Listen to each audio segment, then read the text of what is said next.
چھٹے پارے کا جو آغاز ہو رہا ہے وہ معاشرے کی ایک بڑی قبیح اور بدترین برائی بیان کرتے ہوئے ہو رہا ہے۔ اس دور کے معاشرے میں بھی یہ بات تھی،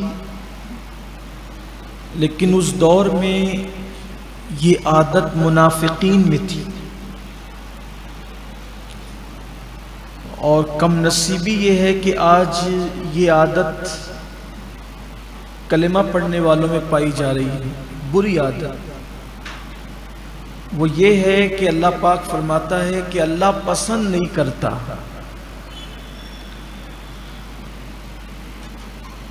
بری بات ایسی کی جائے، ایسی عیب جوئی کی جائے، کسی کا عیب بیان کیا جائے کہ اس کا دل دکھے۔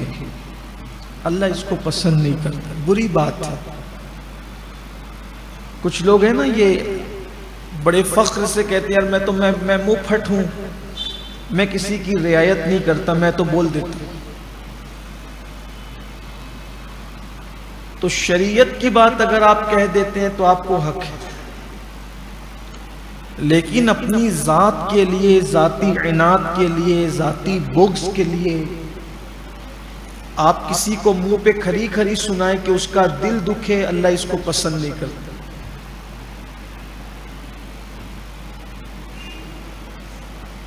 کسی کا بھی عیب نہ اس کے پیٹھ کے پیچھے بیان کرو، یہ غیبت ہے، اور نہ اس کے منہ پر بیان کرو، اس سے اس کا دل دکھے گا، اللہ اس کو پسند نہیں کرتا۔ اور اللہ کے نزدیک سب سے بڑا جو گناہ ہے وہ کسی مسلمان کے دل کو تکلیف پہنچانا۔ مت پہنچاؤ۔ ہاں، آگے قرآن وضاحت کر رہا ہے کہ اگر تم پر کسی نے ظلم کیا ہو تو پھر اس کے ظلم کو بیان کر دو کہ بھئی اس نے مجھے تکلیف پہنچائی، ظلم کیا، لیکن اتنا بیان اجازت تو دے دی کہ اگر کوئی تم پہ ظلم کرتا ہے، زیادتی کرتا ہے، تو اس کو بیان کر دینا چاہیے لوگوں کے درمیان۔ کر سکتے ہو کہ اس نے غلط کیا، جیسے چوری کر دی، میری فلاں چیز چھین لی، میری عزت پہ حملہ کیا، وغیرہ وغیرہ، جو بھی ہے کر سکتے ہو۔ لیکن پھر کہتا ہے آگے اور بڑھ کر قرآن، اگر نہ کہو تو یہ زیادہ بہتر ہے، چھپا دو، ظالم کے بھی عیب چھپا دو۔ اور پھر آگے کیا خوبصورت، کیا انداز بیان ہے قرآن مقدس کا، فرمایا اللہ قدرت والا ہونے کے باوجود درگزر کرتا ہے، بندو تم بھی درگزر کر دیا کر۔ اسی لیے آپ دیکھیے حضور اکرم صلی اللہ علیہ وآلہ وسلم کی زندگی میں دیکھیں، صحابہ کی زندگی میں دیکھیں، اولیاء اللہ کی زندگی میں دیکھیں، آپ درگزر دیکھیں۔ لوگوں کو مسواک کرنے کی سنت یاد ہے، اللہ کا شکر ہے، یاد رہنا بھی چاہیے، یاد۔ کھانے سے پہلے نمک چکھنے کی سنت بھی یاد ہے، امامہ بھی ایک حد تک لوگ پہن رہے ہیں، کرتے پاجامے بھی پہن رہے ہیں، لیکن ان ساری سنتوں سے جو بڑی سنت ہے کہ جو تم پر زیادتی کرے، تکلیف پہنچائے، تم اس کو معاف کیا کرو، درگزر کیا کرو۔ بہت بڑی بات ہے، یہ اہل دل کا کام ہے، اہل استقامت کا کام ہے۔ آپ نہیں دیکھتے کہ اللہ کے رسول صلی اللہ علیہ وآلہ وسلم پر جنہوں نے ظلم کیا، حتیٰ کہ حضور اکرم صلی اللہ علیہ وآلہ وسلم کو مکہ چھوڑنا پڑا، لیکن جب 10,000 کا لشکر لے کر اللہ کے رسول علیہ السلام مکے میں داخل ہوئے ہیں، فاتح کی حیثیت سے کوئی روک نہیں سکتا تھا حضور علیہ السلام کو، طاقت اتنی ہو چکی تھی۔ جب گئے تھے تو صرف ایک کو ساتھ لے کر گئے تھے، مکے سے نکلے ہیں، ایک ذات ہے سیدنا صدیق اکبر کی، اور جب واپس لوٹے ہیں تو 10,000 صحابہ کا لشکر جرار ہے، پوری شان کے ساتھ آ رہے ہیں، کوئی نہیں روک سکتا۔ لیکن جب آئے ہیں مکے میں تو جان کے دشمنوں کو کہا جاؤ میں نے تم سب کو معاف کر دیا۔ یہ سنت مسلمان کب سیکھے گا؟ جاؤ میں نے تمہیں معاف کر دیا، جان کے دشمنوں کو معاف کرنا، یہ بڑی چیز ہے۔ اور یہ بات ہمارے نوجوانوں کو جو قرآن کے طالب علم بنے ہیں یا ہر سال قرآن کے طالب علم کی حیثیت سے جو یہاں بیٹھتے اور آتے ہیں ان کو پتہ ہونا چاہیے کہ جنہوں نے چاند کے 2 ٹکڑے دیکھ کر کے حضور کو نہیں مانا تھا، کہہ دیا تھا کہ یہ تو بہت بڑا جادو ہے، جنہوں نے چاند کے ٹکڑے دیکھ کر حضور کو نبی نہیں مانا تھا، ان لوگوں نے حضور کا یہ اخلاق دیکھ کر کلمہ پڑھا اور اسلام میں داخل ہو گئے۔ یعنی سوچیں آپ، ایک طرف چاند کے ٹکڑے کا معجزہ ہے اور ایک طرف معاف کرنا، درگزر کرنا۔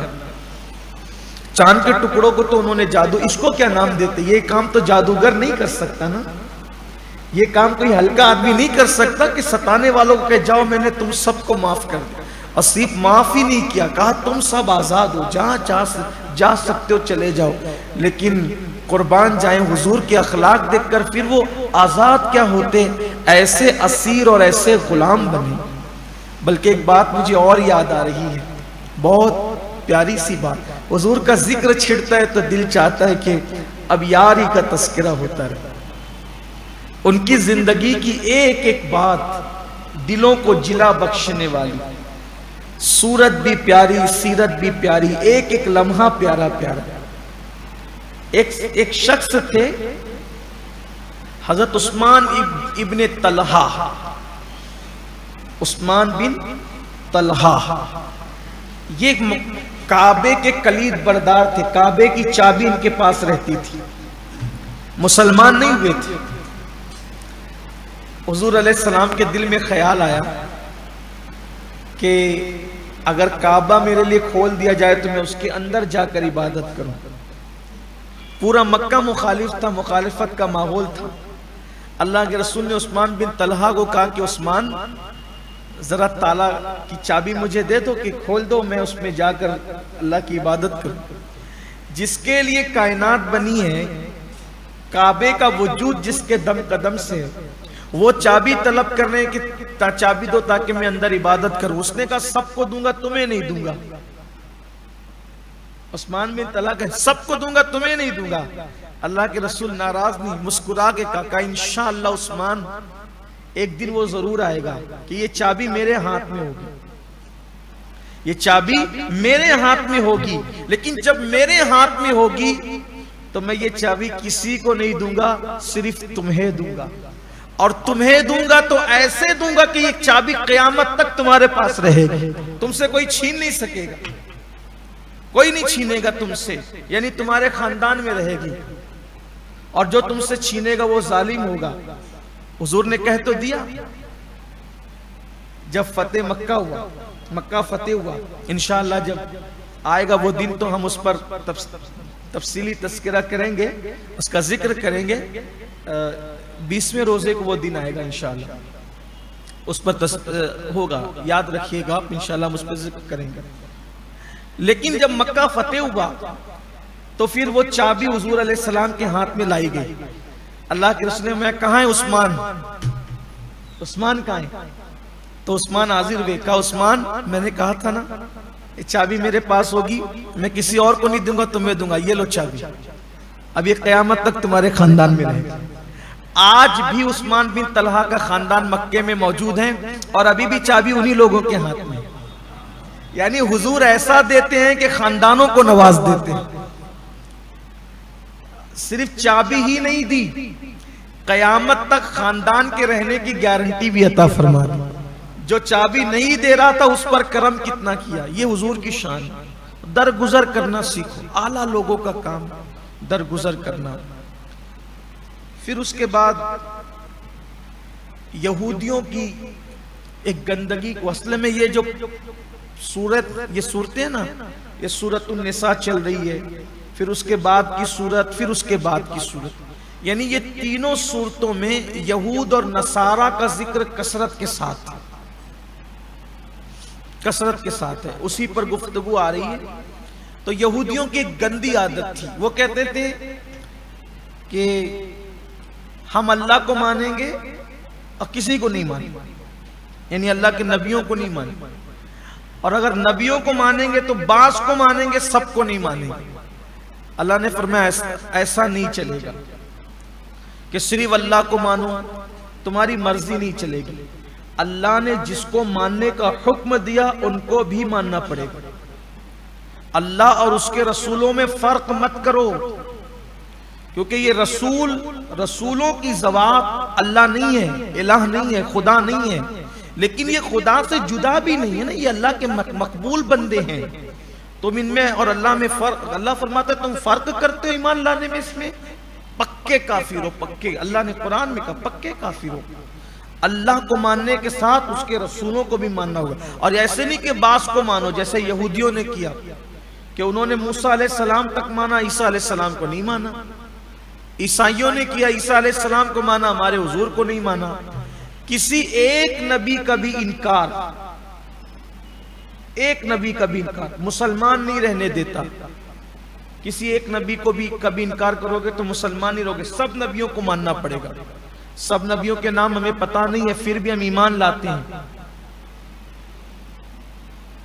ایمان لاتے ہیں کہ جتنے انبیاء و رسول اللہ نے بھیجے ہم سب پہ ایمان لائیں، جن کے نام ہمیں پتہ ہے ان پر بھی، جن کے نام نہیں پتہ۔ اسی لیے ہم انبیاء کرام کی تعداد حتمی طور پہ کبھی بیان نہیں کرتے۔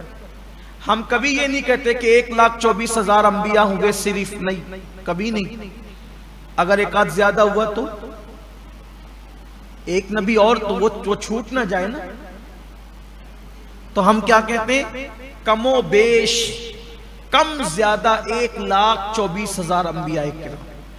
اصل تعداد اللہ کو معلوم ہے، اور اللہ کی عطا سے اس کے محبوب اور مقبول بندوں کو پتہ ہے۔ اسی لیے ہم یہ نہیں کہتے اتنے ہی ہیں، نہیں، چند کے نام قرآن میں آئے ہیں، اس کے علاوہ تو نام بھی لوگوں کو نہیں پتا۔ چند کے نام قرآن میں آئے ہیں، چند کے نام احادیث میں آئے ہیں، باقی کے تو نام نہ قرآن میں نہ حدیث میں، لیکن ہے نبی۔ بلکہ ہمارے ہندوستان میں خود انبیاء کرام کے مزارات ہیں۔ بعض تو کچھ لوگوں نے ایسے مشہور کر دیا، لیکن بعض تو سند کے ساتھ ہیں۔ جیسے پنجاب میں آپ جائیں، سرہند شریف، حضرت مجدد الفسانی شیخ احمد سرہندی کا مزار ہے، اس کے قریب میں جو انبیاء کرام کے مزارات ہیں وہ بالکل سند کے ساتھ ہیں، اس لیے کہ اس کی نشاندہی خود حضرت مجدد الفسانی نے فرمائی۔ کبھی اس علاقے میں جانو تو وہاں، لیکن اب نام ان کے کیا ہیں، ان کی تاریخ کیا ہے، ان کا دور کون سا ہے، ہمیں کچھ نہیں پتا، مگر ہم ہر نبی پر ایمان لائیں، ہر رسول کی رسالت پر ایمان لائیں، کسی کا ہم انکار نہیں کرتے۔ حضرت موسیٰ علیہ السلام بظاہر یہودی ان کو اپنا نبی مانتے ہیں، اور وہ یہودیوں کے نبی کہلاتے ہیں، لیکن واللہ حضرت موسیٰ علیہ السلام کو جتنا یہودی مانتے ہیں ان سے زیادہ ہم مانتے ہیں۔ بظاہر عیسیٰ علیہ السلام عیسائیوں کے نبی کہلاتے ہیں، لیکن ہم عیسائیوں سے زیادہ عیسیٰ علیہ السلام کو مانتے ہیں، کیونکہ اللہ نے قرآن میں ان کی تعریف فرمائی۔ ان کی ماں کو اللہ نے قرآن میں صدیقہ کہا، اور جیسے حضور علیہ السلام کی ادنا توہین کرنے والا کافر ہو جاتا ہے، ویسے عیسیٰ علیہ السلام ہو، موسیٰ علیہ السلام ہو، کوئی نبی ہو، ان کی ادنا سے کوئی توہین کرے وہ بھی کافر ہو جائے گا۔ کسی نبی کی توہین کی اجازت نہیں۔ اگر کوئی موسیٰ علیہ السلام کے عصا کی بھی توہین کرے، ہمارے بزرگوں نے لکھا، وہ بھی کافر ہو جاتا ہے۔ یہ انبیاء کرام کی شان ہے، ان کی عظمتیں ہیں، ان کی بزرگی ہے، تو اس لیے انبیاء کا احترام ضروری ہے۔ تو اللہ نے فرمایا کہ تم رسولوں میں فرق کرتے ہو، ایسے نہیں چلے گا۔ پھر ایک اور بڑی بات کی طرف توجہ دلائی، آج کے دور کا اہم تقاضا بھی ہے، اس دور میں بھی اور آج بھی۔ اللہ نے فرمایا لوگ ایمان اور کفر دونوں کے بیچ میں کوئی راستہ نکالنا چاہتے ہیں، یعنی کوئی بیچ کا راستہ نکل جائے کہ نہ ہم کافر رہیں نہ ہم معاذ اللہ مسلمان رہے، بیچ کا راستہ۔ اللہ نے فرمایا اس کے بیچ میں کوئی راستہ نہیں۔ ایمان ایمان ہے، کفر کفر ہے، دونوں کے بیچ میں کوئی راستہ نہیں۔ اگر کوئی چاہے کہ معاذ اللہ میں ایمان اور کفر کے بیچ میں کوئی راستہ نکالوں، اس دور میں بھی کوشش کی گئی، پھر بعد میں ہندوستان میں اکبر کے دور میں کوشش کی گئی۔ ایک کلمہ بھی پڑھیں گے اور پھر کافروں کے تہواروں میں شریک بھی ہوں گے، ان کی میتوں میں بھی شریک ہوں گے، مشرکوں کے جنازے بھی اٹھائیں گے، ان کی مٹھائیاں بھی کھائیں گے۔ تو کہاں یہ ایسا نہیں چلے۔ اکبر نے کیا، دارا شکوہ نے کیا، بادشاہوں نے کیا، یہ سب بیچ کا راستہ نکالنے کی کوشش کی۔ مسلمان ہو کر مشرکین کے ساتھ شادیاں کریں گے، ہم اپنے تہواروں میں ان کو بلائیں گے، ان کے تہواروں میں ہم جائیں گے، ان کے بت خانوں میں جائیں گے، وہاں بھی 4 سجدے کریں گے، یہاں 6 کریں گے، وہاں 1 کریں گے۔ یہ سب نہیں چلتا۔ ایمان صرف ایمان ہے، کفر صرف کفر ہے۔ اس کے بیچ کا کوئی رستہ نکالو گے کفر کے دلدل میں جاؤ گے۔ آج بھی کچھ لوگ ہیں نا ایسے، کچھ لوگ اپنی سیاست کو چمکانے کے لیے، سیاسی مفاد کے لیے کرتے رہتے ہیں۔ سب بڑے بڑے نام ان کے مسلمانوں کو بھی ہوں گے، وہ بتوں کے گلوں میں ہار بھی ڈالیں گے، کافروں کے تہواروں کی مبارکباد بھی پیش کریں گے۔ دیکھیے اسلام یہ کہتا ہے کہ آپ دوسروں کے مذہب کو گالی والی نہیں دیں گے، اتنی بات ہے، لیکن آپ اپنے مذہب پر قائم رہیں گے۔ یہ نہیں کہ آپ کسی کو خوش کرنے کے لیے اب وہاں کی بھی واہوائی شروع کر دیں، نہیں۔ لا الہ الا اللہ، اللہ کے سوا کوئی معبود نہیں ہے، با مسلمان اللہ اللہ، باب رحمن رام رام، یہ اسلام نہیں۔ آدھا تیتر آدھا بٹیر، یہ اسلام نہیں۔ اسلام صرف اسلام۔ آپ اپنے مذہب پہ رہو، کسی کو گالی مت دو، آپ کسی کو گالی مت دو، اسلام یہ کہتے مت دو کسی کو گالی، لیکن اسلام کی حقانیت پر آپ کا ایمان ہونا چاہیے، اور یہ بھی ہونا چاہیے کہ ان الدین عند اللہ الاسلام، اللہ کے نزدیک دین صرف اسلام ہے، بس۔ یہ چیزیں آج کہی جاتی ہے، چلو سب ملو سب ملو، یہ اکبر کے دور کی کھچڑی ابھی تک پک رہی ہے، اور نہ اس کے دور میں بربل کھچڑی بنا سکا، نہ ان کی کھچڑی ابھی تک بن رہی ہے، نہیں بنے گی۔ یہ اسلام اسلام ہے، کفر کفر ہے، دونوں کے بیچ میں کوئی راستہ نہیں۔ اور نوجوانوں سے بھی کہتا ہوں، کسی بھی مفاد کے تحت، کاروباری مفاد ہو، سیاسی مفاد ہو، ذاتی مفاد، کسی بھی مفاد کے تحت اکبر کا راستہ، دارا شکوہ کا راستہ، یہ ان لوگوں کا راستہ اختیار نہیں کرنا، منافقین کا راستہ اختیار نہیں کرنا۔ اپنا دین واللہ اگر جان دے کر بھی دین ملے تو سستا ہے۔ اپنے دین پہ قائم رہو۔ ہم جھگڑے فساد کی بات نہیں کرتے، ہم لڑنے مرنے کی بات نہیں کرتے، لیکن اتنا ضرور ہے کہ ان الدین عند اللہ الاسلام، دین صرف اسلام ہے، بس۔ اللہ کے نزدیک دین، اسی پہ قائم رہو، اور سارے نبیوں پر ایمان لاؤ، وہی مسلمان ہے، اجر اللہ کے اسی کا ہے، ایمان سب نبیوں پر ہوگا۔ پھر اس کے بعد اللہ تبارک و تعالیٰ نے یہودیوں کے ایک اور اس معاملے کو بیان فرمایا۔ کعب بن اشرف ایک یہودی تھا، کعب بن اشرف ایک یہودی تھا، وہ چند یہودیوں کو حضور کے پاس لے کر کے آیا اور کہنے لگا کہ جیسے توریت تختیوں کے ساتھ آسمان سے اتری، ویسے لکھا ہوا قرآن آپ بھی اتار دیں تو ہم ایمان لے آئیں گے۔ اللہ نے فرمایا محبوب یہ ایمان لانے والے نہیں، تو یہ کٹ حجت لوگ ایسے حجت ہی کرتے رہیں گے۔ حضرت موسیٰ علیہ السلام پر تو ہم نے توریت اتاری تھی نا، تختیوں کے ساتھ اتاری تھی، تو یہ اس پر ایک بات اور بول پڑے تھے، یہ کہتے ہیں قرآن لکھا ہوا آئے گا تو ہم ایمان لے آئیں گے، لیکن وہاں تو توریت لکھی ہوئی آئی تھی نا۔ تو انہوں نے پھر کیا کہا تھا، انہی کے باپ دادا تھے، یہ جو آج آئے ہیں آپ کے پاس انہی کے باپ دادا تھے۔ کیا کہا تھا، کلام تو آ گیا نا، کتاب تو آ گئی اللہ کی، اب اللہ کو دکھا دیں۔ یعنی جن کو نہیں ماننا ہے وہ کچھ نہ کچھ شوشے گوشے چھوڑتے ہی رہیں گے۔ تو کہا تھا کہ اللہ کا دیدار کرا دیجئے آپ نے، تو اللہ تعالیٰ نے سزا کے طور پہ بجلی کی کڑک ظاہر کی، ان کو وہ سب مر گئے۔ پھر اللہ تعالیٰ نے فرمایا یہ سب نشانیاں دیکھی انہوں نے، موسیٰ علیہ السلام کے ان کے باپ داداؤں نے، انہوں سے مراد ان کے باپ داداؤں نے، یہ اسی کی نسل ہے۔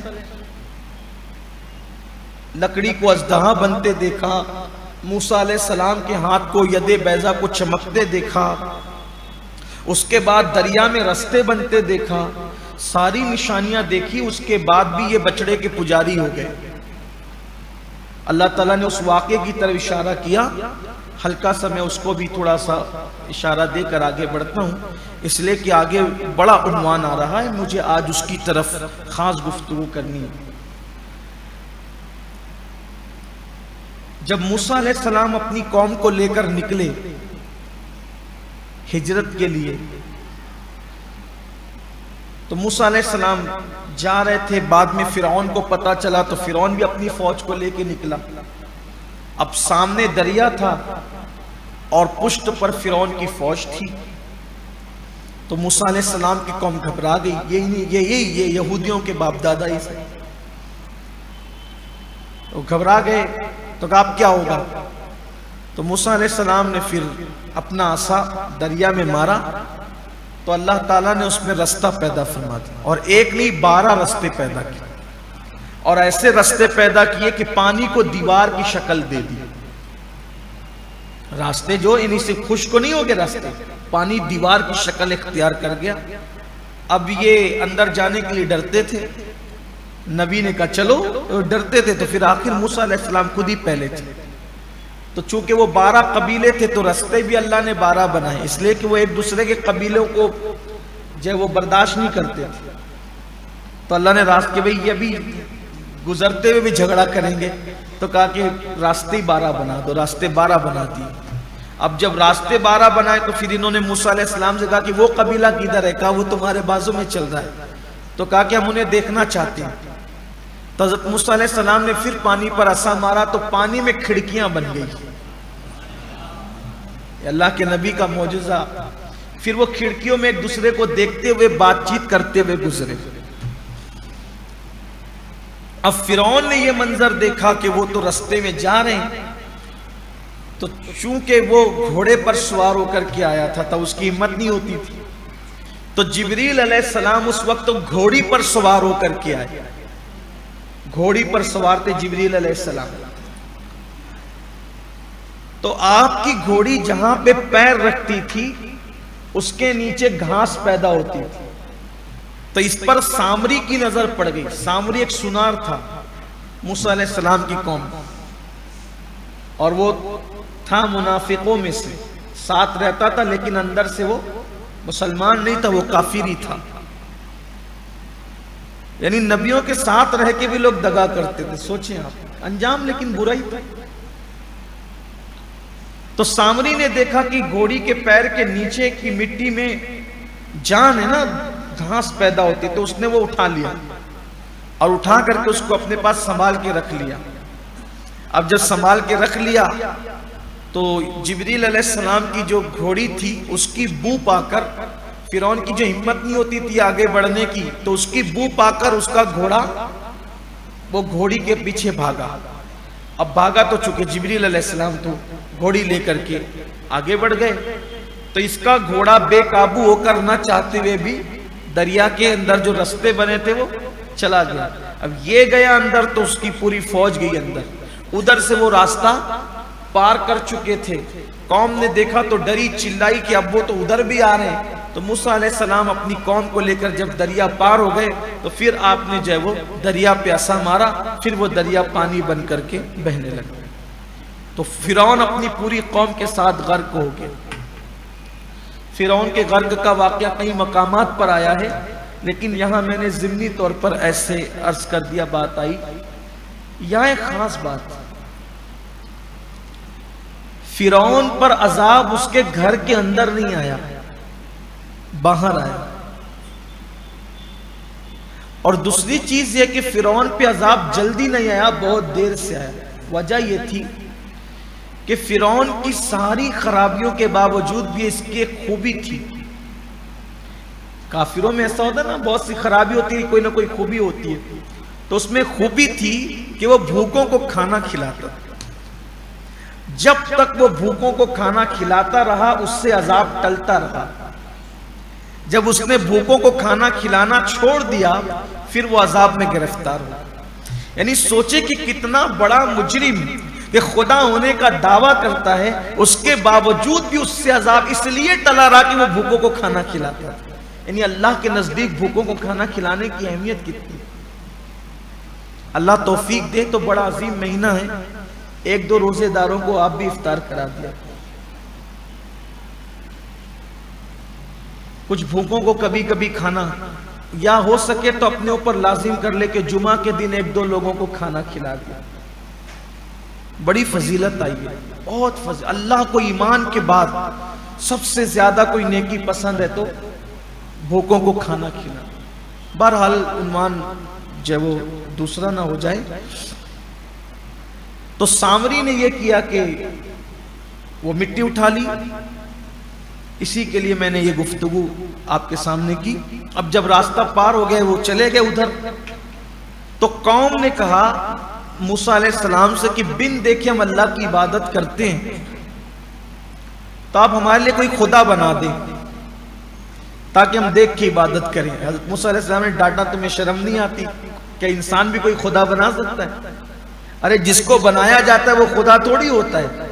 خدا مخلوق کو پیدا کرتا ہے نا, مخلوق تھوڑی خدا بناتی ہے. آپ نے ان پہ ناراض ہوئے, ڈانٹا. تو یہ ان کی نفسیات کو سامری نے سمجھ لیا. اور جب سامری نے سمجھ لیا تو موسیٰ علیہ السلام طور پر گئے تھے, 1 مہینے کا کہہ کر لگ گئے آپ کو 40 دن. ادھر ان کی غیر موجودگی کا فائدہ اٹھا کر کے سارے زیورات کو پگھلا کر کے سامری نے بچڑا بنا دیا. اور بچڑا بنا کر کے وہی مٹی جو جبریل علیہ السلام کی گھوڑی کے پیر کے نیچے کی اس نے اٹھائی تھی وہ اس کے منہ میں ڈال دی. تو اس کا اثر یہ ہوا کہ وہ پیتل کا بچڑا اچھلنے کودنے لگا, آواز نکالنے لگا اس مٹی کی وجہ سے. قوم نے کہا یہ تو پیتل کا ہے لیکن چلتا پھرتا ہے. اسی کو اس کے آگے ہاتھ جوڑ دی, اس کی عبادت شروع کر دی. اللہ نے اسی کا ذکر یہاں فرمایا کہ تم کو تو سب نشانیاں ہم نے دکھائی تھی, اس کے باوجود تم نے بچڑے کی پوجا کی, بچڑے کی عبادت کی تم نے.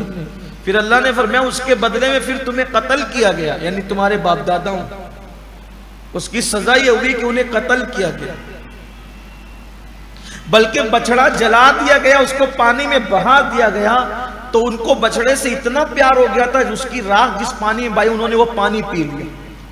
بنی اسرائیل کو اتنا بھا گیا تھا وہ بچڑا, اتنا پیار کرنے لگے تھے اس سے, وہ پانی پی لیا. تو جنہوں نے پانی پیا اللہ نے ان کے چہرے بدل دیے, مسک کر دی, ایک سور اور بندر کی طرح کر دی ان کے چہروں, ان کے چہرے بدل دیے گئے. اس کا ذکر کیا گیا یہاں کہ تم آج آئے ہو میرے محبوب کے پاس سے کہنے کے لیے قرآن لکھا ہوا ہے اتارو تم ایمان لیں گے. تم کیا ایمان لاؤ گے, تمہارے باپ داداؤں کے کرتوت یہ ہے. پھر اس کے بعد ان کی اور کرتوت قرآن نے گنایا کہ تم وہی ہو نا نبیوں کو قتل کرنے والے, تم نے نبیوں پر ایمان لانے کے بعد ان کو قتل کیا ہے. حضرت زکریہ علیہ السلام کو تم نے آرے سے چیر دیا ہے, حضرت زکریہ کو آرے سے چیرا. حضرت ارمیہ علیہ السلام کو تم نے قتل کیا. حضرت یحییٰ علیہ السلام کو تم نے شہید کیا. قرآن مقدس نے کہا کہ اور پھر تم نے عیسیٰ علیہ السلام کی پاک اور کواری ماں جناب مریم پر تم نے زنا کا الزام لگایا. تم وہ قوم ہو. اللہ تعالیٰ نے ان کے کرتوت بتایا. عیسیٰ علیہ السلام کی ماں کو تم نے معاذ اللہ کہا. پھر اس کے بعد جب تم کو ہم نے بیت المقدس میں داخل ہونے کے لیے کہا کہ یہ کہہ گئے کہ سمینا و اطاعنا کہتے ہوئے کہ ہم ایمان لائے اور اطاعت کی, بیت المقدس میں داخل ہو جاؤ, تو تم جو ہے ایسے داخل ہوئے سمینا و عصینا کہہ کر کہ ہم نے سنا اور سننے کے بعد نافرمانی کی. تم یہ بات کرتے ہو, تم کیسے ہو؟ اس کا مطلب یہودیوں کی ساری گندگی ان کا آپریشن کیا گیا, ان کے سارے عیب کھول دیے گئے. مسلمانوں کو چاہیے یہودیوں سے ہوشیار رہیں. یہ قوم کسی کی نہیں ہوئی, نبیوں کی بھی نہیں ہوئی. اور بعد میں کہا کہ تم نے یہ بھی تو کہا تھا نا کہ ہم نے عیسیٰ علیہ السلام کو قتل کر دیا. پھر اس کا پورا واقعہ بیان ہوا, اس کا ذکر اب آ رہا ہے کہ عیسیٰ قتل نہیں ہوئے. تم کہتے ہو قتل کر دیا, عیسائی کہتے سولی دے دی گئی. یہ سب تم شبہ میں پڑے ہوئے ہو.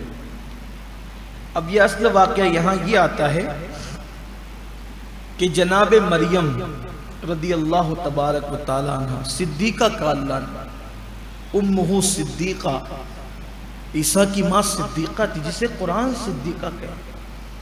بڑی عظیم خاتون تھی, کبھی کسی مرد نے ان کو نہیں دیکھا. پوری زندگی ایک حجرے میں گزار دی حضرت عیسیٰ علیہ السلام کی امی جناب مریم. یہ اصل میں زکریا علیہ السلام کی بھانجی لگتی تھی رشتے, یعنی آپ کی بیوی کی بہن کی بیٹی تھی. حضرت زکریا علیہ السلام کی سالی کی, اپنی زبان میں ان کی سالی کی بیٹی تھی. ان کی والدہ نے منت مانی تھی, آگے اس کا سب ذکر آتا ہے. میں انشاءاللہ وہاں اگر عنوان آیا تو ذکر کروں گا, یہاں کوئی تفصیل نہیں کرتا.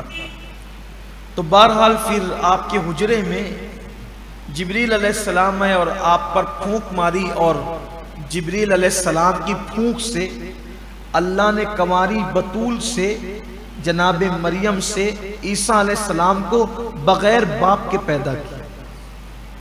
تو جب بغیر باپ کے پیدا ہوئے تو یہودیوں نے شورا ہنگامہ کر دیا کہ معاذ اللہ یہ بدکار ہے، معاذ اللہ۔ تو حضرت مریم بھی کہتی تھی کہ میں کیا جواب دوں گی کہ جس کو مرد نے چھوا ہی نہیں اس سے بچہ کیسے پیدا ہوا؟ تو اللہ نے فرمایا تم اتنا کہہ دینا کہ میں نے چپ کا روزہ رکھا۔ اس دور میں چپ کا روزہ رکھا جاتا کہ بولتے نہیں تھے، خاموشی کا روزہ۔ اب نہیں رکھ سکتے چپ کا روزہ، چپ کا روزہ رکھنا جائز نہیں ہمارے مذہب میں۔ میں نے چپ کا روزہ رکھا ہے، منت مانی کہ میں بولوں گی نہیں، یہ جو بولنا ہے یہ بچہ بولے گا۔ تو لوگوں نے کہا کہ یہ ہمیں بیوقوف بنا رہی ہے، بچہ کوئی بات کرے گا، یہ تو جھولے میں۔ تو حضرت عیسیٰ علیہ السلام نے کہا، پھر بولنا شروع کیا، جھولے سے بولنا شروع کیا۔ پھر عیسیٰ علیہ السلام جوان ہوئے۔ جوان ہونے کے بعد آپ نے نبوت کا اعلان تو جھولے سے ہی کر دیا تھا، لیکن پھر آپ نے لوگوں کو یہ بتایا کہ موسیٰ علیہ السلام جو شریعت لے کر آئے تھے اب وہ شریعت منسوخ ہو گئی ہے، اب اس کا قانون نہیں چلے گا۔ اب عیسیٰ علیہ السلام کہتے تھے جو میں نیا قانون نئی شریعت لے کر آیا ہوں اس کو فالو کرو، اس پر عمل کرو۔ تو یہودی آپ کے پیچھے پڑ گئے اور بادشاہ کے دربار میں آپ کے خلاف مقدمہ دائر کیا، اور بادشاہ کو یہ پریشر کرتے تھے، مجبور کرتے تھے کہ آپ یہ فیصلہ کریں کہ عیسیٰ کو قتل کیا جائے۔ بادشاہ ہمت نہیں کرتا تھا، بادشاہ ہمت نہیں کرتا تھا۔ بالآخر یہ عیسائیوں ہی کی بیان کردہ اور یہودیوں ہی کی بیان کردہ روایات میں سے ہے۔ ہمارے یہاں اس واقعے پر کوئی مستند روایات موجود نہیں ہے کہ ہوا کیا تھا، البتہ مستند بات بس اتنی ہے کہ موسیٰ علیہ السلام کی شریعت کو منسوخ کرنے کی وجہ سے یہ عیسیٰ علیہ السلام پہ الزامات لگا کے قتل کرنا چاہتے تھے۔ باقی جو واقعات کی تفصیل ملتی ہے سب ان کی کتابوں میں۔ وہ یہ بھی ہے کہ اس نے ہاتھ دھل کر کے کہا کہ میں پانی منگا کے ہاتھ دھلا اور کہا کہ میں عیسیٰ کا خون اپنے سر پہ نہیں لینا چاہتا۔ تو اتنے بدبخت تھے یہ یہودی، انہوں نے کہا کہ اس کا خون ہمارے سر پہ اور ہماری اولاد کے سر پہ۔ پھر یہ بھی بیان کیا جاتا ہے کہ عیسیٰ علیہ السلام کے حواریین میں، ان کے ماننے والوں میں ایک شخص تھا، اس کا نام یہودا تھا۔ دیکھو کچھ نام ایسے ہوتے ہیں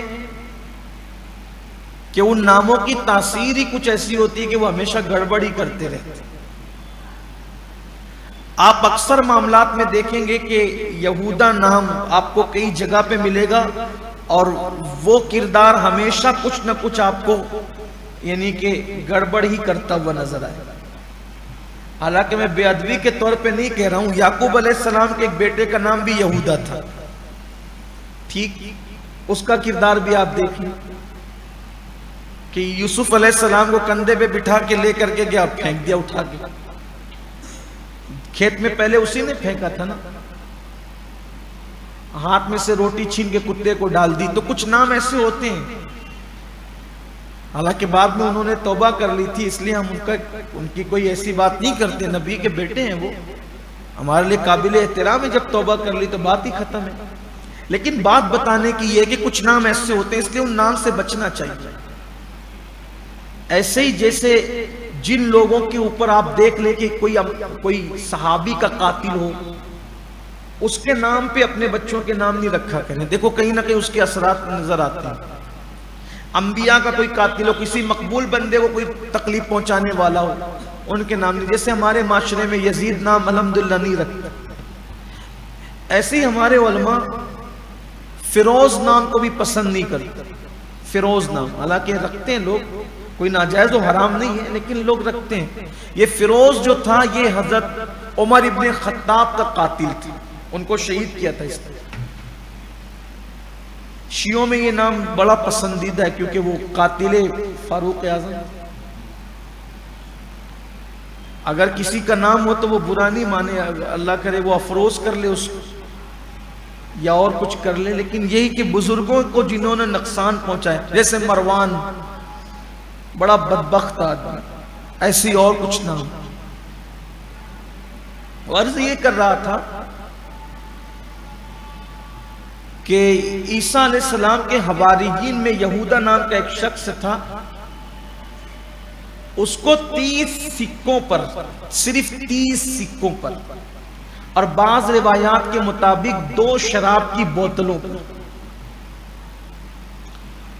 ان یہودیوں نے اس کو خریدا اور کہا کہ عیسیٰ کا پتہ بتاؤ علیہ السلام۔ تو عیسیٰ علیہ السلام کا اس نے پتہ بتا دیا، تو اللہ نے یہ کیا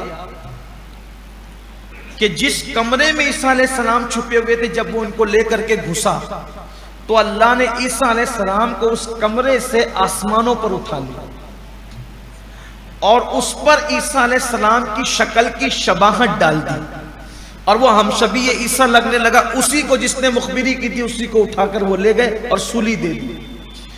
تو ان کو یہ لگتا ہے کہ ہم نے قتل کر دیا اور سولی دے دی۔ عیسائی بھی کہتے ہیں کہ ان کو سولی دی گئی، یہودی کہتے ہیں انہیں قتل کر دیا گیا، لیکن قرآن نے ان کی عظمت بیان فرمائی، کہا کہ نہ وہ قتل کیے گئے ہیں نہ وہ سولی دیے گئے ہیں، اللہ نے ان کو اوپر بلندی پر اٹھا لیا۔ یہ ہے۔ اب یہاں ایک اور بات، ہمارے یہاں صحیح احادیث میں،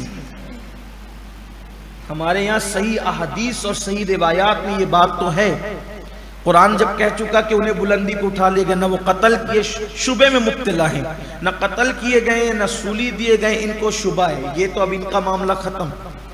ہمارے یہاں یہ ہے کہ وہ آسمانوں پر ہیں، حضور سے شب معراج ان کی ملاقات بھی صحیح احادیث میں ہے اور کئی احادیث میں ہے۔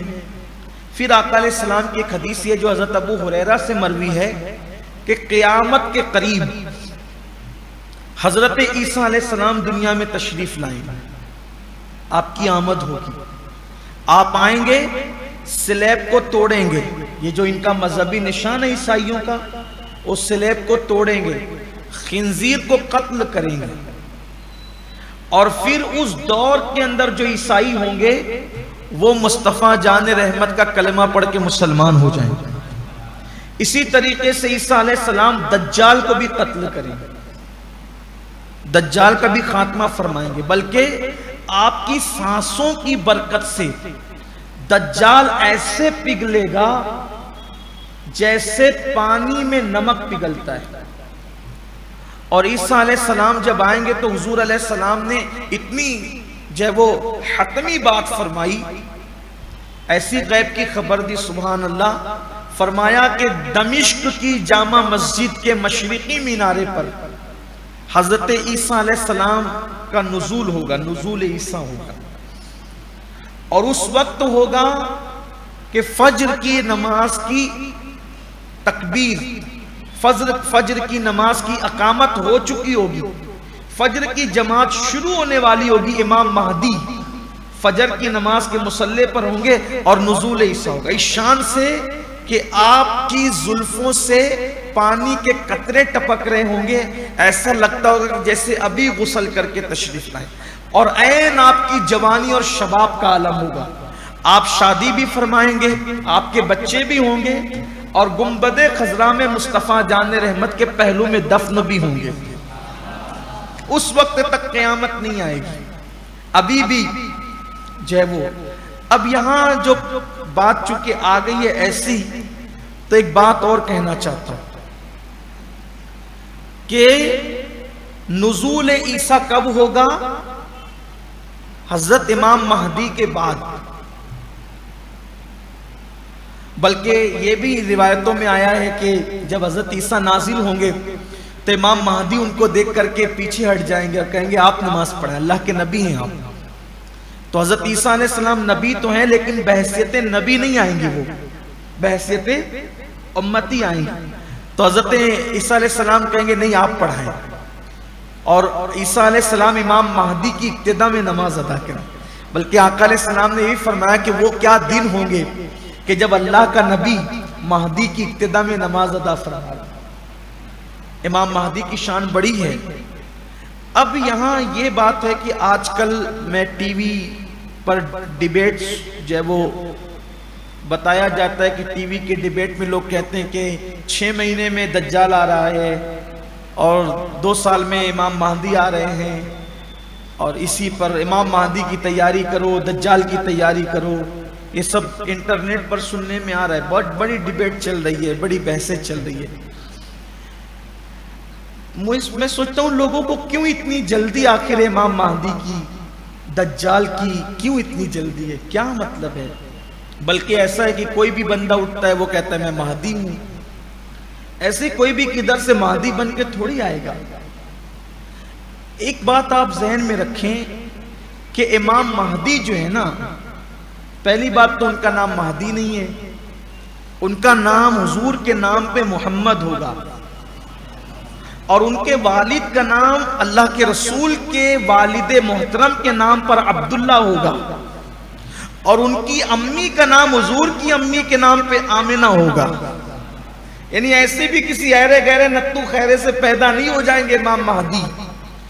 ان کی ماں حسینی سیدہ ہوگی، ان کے والد حسنی سید ہوں گے. والد حسن پاک کی امام حسن کی اولاد میں سے، والدہ امام حسین کی اولاد میں سے. پھر والد کا نام عبداللہ، ماں کا نام آمنہ، ان کا خود کا نام محمد، اور ان کو لوگ مہدی کہیں گے. اور وہ ایسے کسی بھی علاقے میں، پاکستان میں، انڈیا میں، بنگلہ دیش میں، یمن میں، شام میں، ایسے نہیں کہیں بھی پیدا نہیں ہوں گے. ان کی ولادت حجاز مقدس میں ہوگی. ان کا قد میانہ پستی مائل ہے، جس کو ہم یا یہ کہہ دے کہ درمیانہ قد ہے لیکن پستی کی طرف مائل. ان کے گال پر گوشت نہیں ہیں، ہلکے ہیں. ان کے رخسار پر تل ہوگا، پیشانی انتہائی چمکدار ہوگی، اور شہرت سے پہلے وہ ایک عام انسان کی حیثیت سے زندگی گزاریں گے. ان کو کوئی پہچانے گا نہیں. کل ان کے ہاتھ پہ لوگ بیعت کریں گے تو راتوں رات اللہ ان کے سینے میں علوم کو منتقل فرما دے گا. راتوں رات ان کی زندگی بدل جائے گی. یعنی وہ پوری زندگی ظاہر ہونے سے پہلے ایک عام انسان کی حیثیت سے گزاریں گے.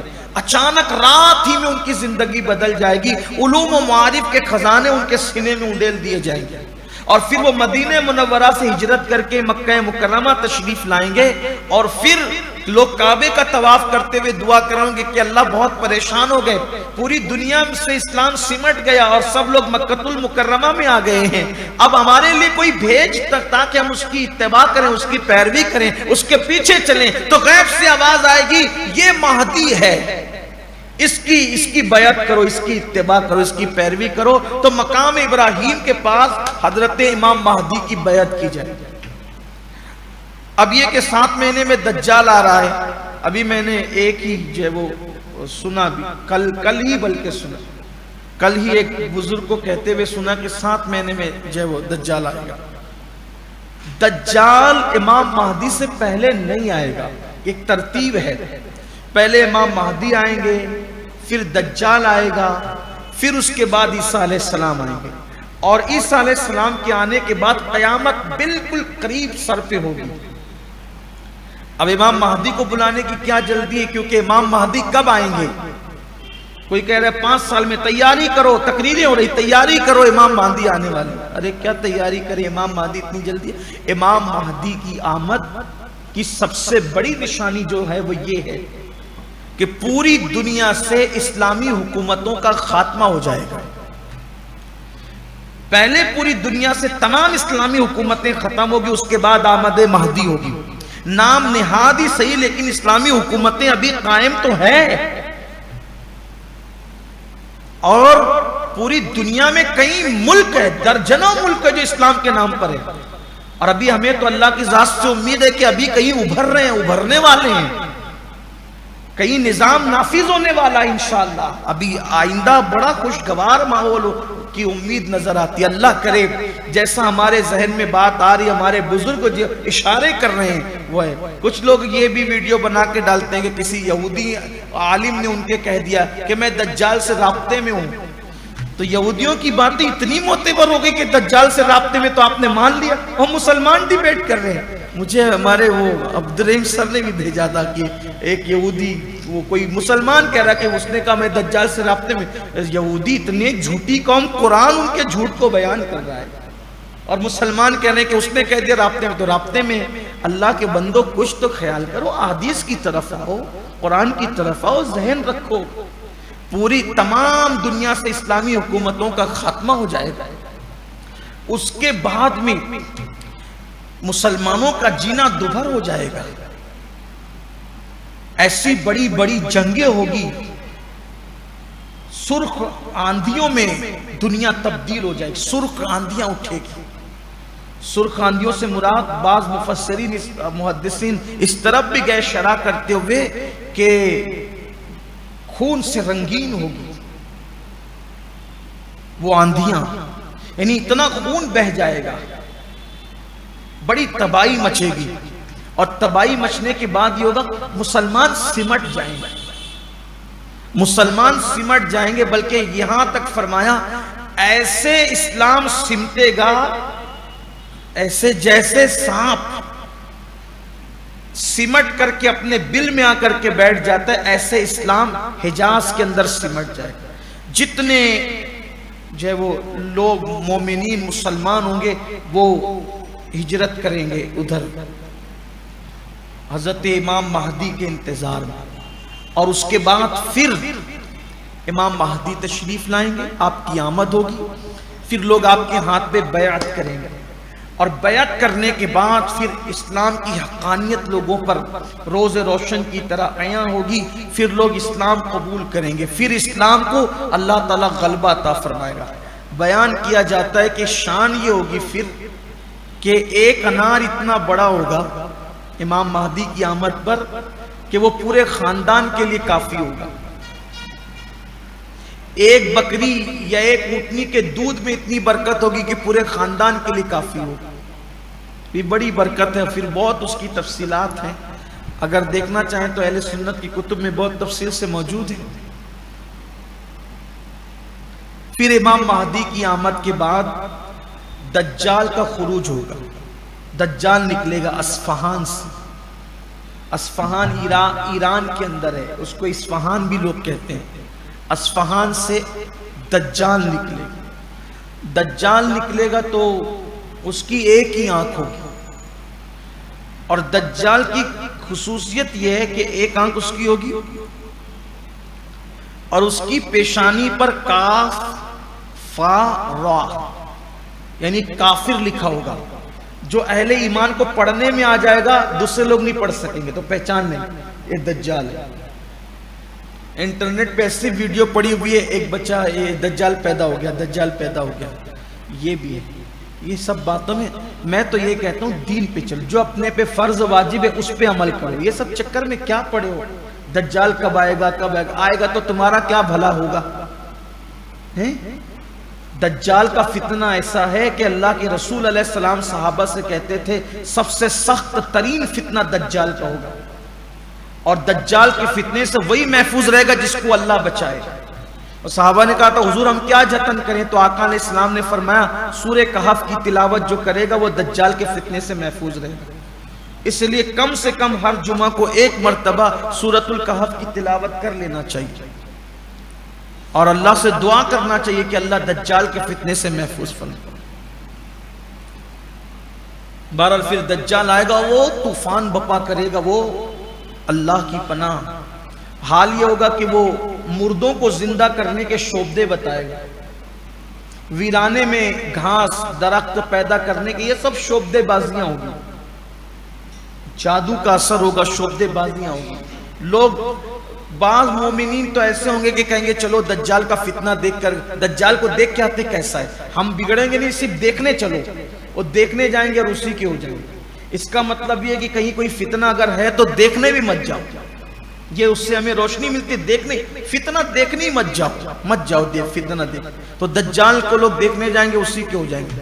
پھر بڑا طوفان کرے گا وہ، اور جب وہ دجال آ کر کے بڑا حیران پریشان کرے گا لوگوں کو، تو اس وقت اللہ تعالیٰ عیسیٰ علیہ السلام کو نازل فرمائے گا، عیسیٰ علیہ السلام تشریف لائیں گے۔ جب عیسیٰ علیہ السلام کی آمد ہوگی اس کی سانسوں سے ان کی سانسوں سے دجال جو ہے وہ پگھلے گا، اور پھر بہت بڑی جنگ ہوگی، اور دجال اس میں بالآخر مارا جائے گا، اور جب دجال مارا جائے گا تو پھر پوری دنیا کے اندر اسلام اسلام ہوگا، اور لوگ بہت سکون کا سانس لیں گے۔ پھر اس کے بعد عیسیٰ علیہ السلام شادی بھی فرمائیں گے، اور روایتوں میں آتا ہے کہ 7 سال، بعض روایتوں میں 9 سال تک امام مہدی حکومت فرمائیں گے پوری دنیا پر۔ پوری کائنات میں ایک ہی مذہب ہوگا، مذہب اسلام، اور ایک ہی حکومت ہوگی، امام مہدی کی حکومت ہوگی۔ ہاں البتہ اتنا ضرور کہوں گا آپ کو کہ امام مہدی جب آئیں گے، ابھی تو اتنی جلدی نہیں آئیں گے جتنا لوگ مچا رہے ہیں، لیکن آپ سے اتنا ضرور کہتا ہوں، اپنی اولاد کی ایسی تربیت کرو، اپنی اولاد کی ایسی تربیت کرو، ان کو ایسا نیک بناؤ، ایسا دیندار بناؤ، ایسا پڑھاؤ لکھاؤ، اور ان سے کہو کہ وہ اپنی اولاد کی تربیت کرے، دیندار بنائے، نیک بنائے، کہ بیٹا اپنی اولاد کو نصیحت اور وصیت کرنا کہ جب امام مہدی آئیں گے، جب بھی آئیں گے تو تم ان کے دست و بازو بننا، ان کا ساتھ دینا۔ یہ چیز آپ کر سکتے ہو، لیکن یہ اسی وقت ہوگا جب پڑھاؤ گے لکھاؤ گے۔ اللہ کرے ایسا ہو تو امام مہدی کی زبان پہ ہمارا نام آ جائے کہ یار یہ فلاں کا بیٹا بڑا کام کا ہے، اس کے باپ دادوں میں وہ فلاں تھا، یہ تیاری کر گیا، تربیت دے گیا، تو اپنا بیڑا پار ہو جائے گا انشاءاللہ۔ اتنا کر سکتے ہیں، لیکن یہ کہ اتنی جلدی جو لوگ مچا رہے ہیں اتنی جلدی نہیں ہوگا، اور اس کے لیے کافی وقت ہے۔ اسلامی حکومتوں کا خاتمہ ہونا ہے پہلے، اس کے بعد امام مہدی کا، اور بھی بہت ساری نشانیاں ہیں۔ اگر کبھی وہ ایسا کچھ عنوان آتا ہے تو میں اس پر مزید گفتگو کروں گا۔ میرا ارادہ تو یہی تھا کہ کوئی ایک دن مکمل طور پر اس پہ گفتگو کریں گے، لیکن چونکہ آج عیسیٰ علیہ السلام کا ذکر آیا، اس مناسبت سے میں نے بتا دیا۔ تو عیسیٰ علیہ السلام کی آمد ہوگی، اور پھر اس کے بعد ان کو اولاد بھی ہوگی، پھر ان کا وصال مدینہ منورہ میں ہوگا، اور حضور اکرم صلی اللہ علیہ وآلہ وسلم کے پہلو میں انہیں دفن کیا جائے گا۔ اللہ تعالیٰ اپنے حبیب صلی اللہ علیہ وآلہ وسلم کے صدقہ و طفیل ہمیں قرآن کا فہم عطا فرمائے، حدیث کا فہم عطا فرمائے، اور گفتگو کے درمیان اگر کوئی لغزش غلطی خطا ہوگی تو اللہ تعالیٰ معاف فرمائے۔ الفاتحہ۔